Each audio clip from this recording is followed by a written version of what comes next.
বাংলাদেশের সংখ্যালঘু খ্রিস্টান সম্প্রদায়ের উপর গির্জায় প্রার্থনা করতে যাওয়ার সুযোগকে কাজে লাগিয়ে 17টি খ্রিস্টান পরিবারের বাড়ি পুড়িয়ে দিল দুষ্কৃতীরা। আর দিনভর তাণ্ডব চলল বান্দরবানের তাঙ্গেছিড়িতে। দেখুন,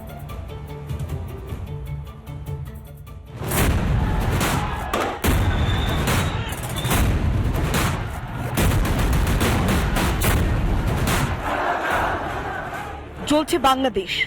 সংখ্যালঘুদের ওপর অত্যাচার আজও অব্যাহত বাংলাদেশের বিভিন্ন জেলায়। হিন্দু সনাতনীদের ওপরে অত্যাচার তো ছিলই, এবার সেই বিদ্বেষের আগুনে পড়লেন খ্রিস্টানরাও। বান্দরবানের তাঙ্গিছিড়ি পাড়ায় পুড়িয়ে দেয়া হলো ত্রিপুরী সম্প্রদায়ের 17টি বাড়ি।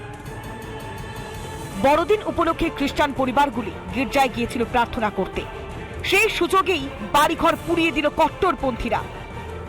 ইউনুস গদিতে বসার পর থেকেই বাংলাদেশের সংখ্যালঘুদের উপর অত্যাচার চরমে উঠেছে।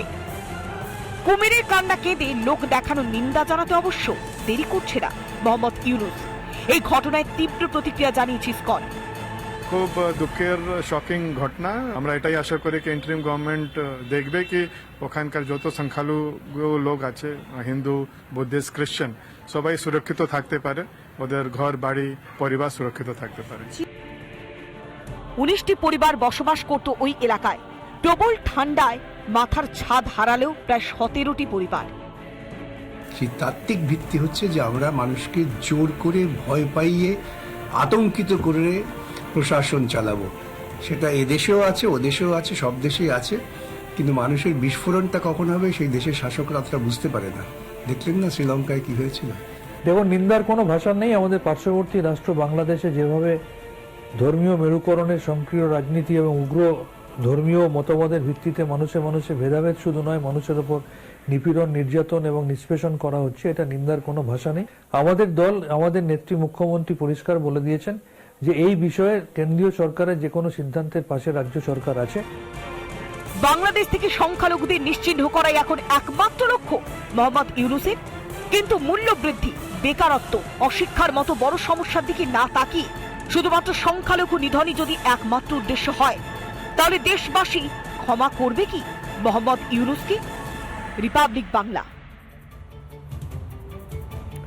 চিন্ময় কৃষ্ণের হয়ে লড়াইয়ে প্রাণ যায় যাক। কলকাতা ইসকনে প্রসাদ হাতে নিয়ে ফের একবার হার না মানার জেদ চিন্ময় কৃষ্ণের আইনজীবী রবীন্দ্র ঘোষের। বৃহস্পতিবারই রবীন্দ্র ঘোষের সঙ্গে ছিলেন কলকাতা ইসকনের ভাইস প্রেসিডেন্ট রাধারমন দাস। চিন্ময় কৃষ্ণের আইনি অধিকারের পক্ষে সওয়াল করেছেন তিনিও।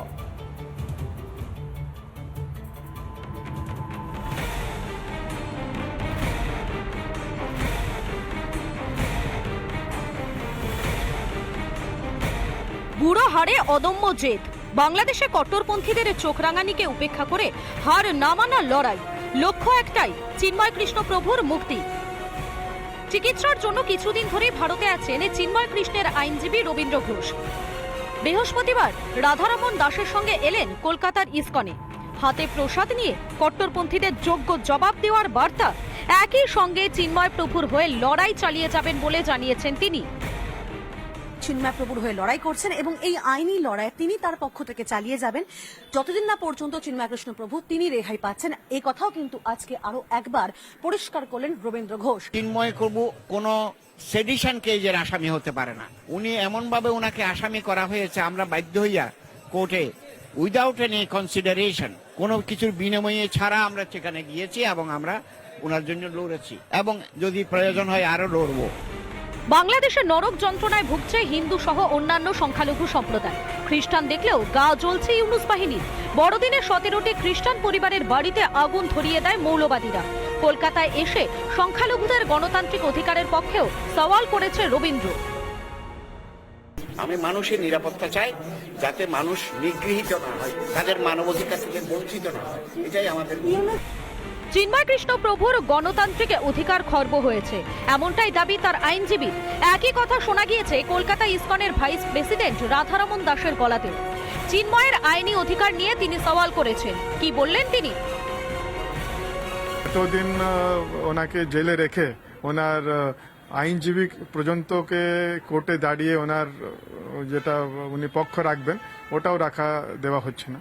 আমরা এটাই আশা করি কি 2 জানুয়ারি যখন ওনার শুনানি হবে গভর্নমেন্ট এরকম ব্যবস্থা করে কি ওনার আইনজীবী দাঁড়িয়ে নির্ভীকভাবে ওনার পক্ষ রাখতে পারে। 1 মাসের ওপর জেলবন্দি চিন্ময় কৃষ্ণ প্রভু, এখনো মেলেনি কোনো আইনি সহায়তা।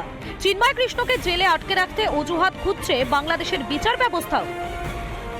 এত আবেদনে হুঁশ ফিরবে নির্লজ্জ ইউনূসের? আইনি অধিকার ফিরে পাবেন হিন্দু সন্ন্যাসী? আপাতত জানুয়ারি মাসের 2 তারিখের দিকেই তাকিয়ে রয়েছে বাংলাদেশের হিন্দুরা। ক্যামেরা বিশ্বরূপের সঙ্গে পিউ মজুমদারের report, Republic Bangla, Kolkata, ISKCON.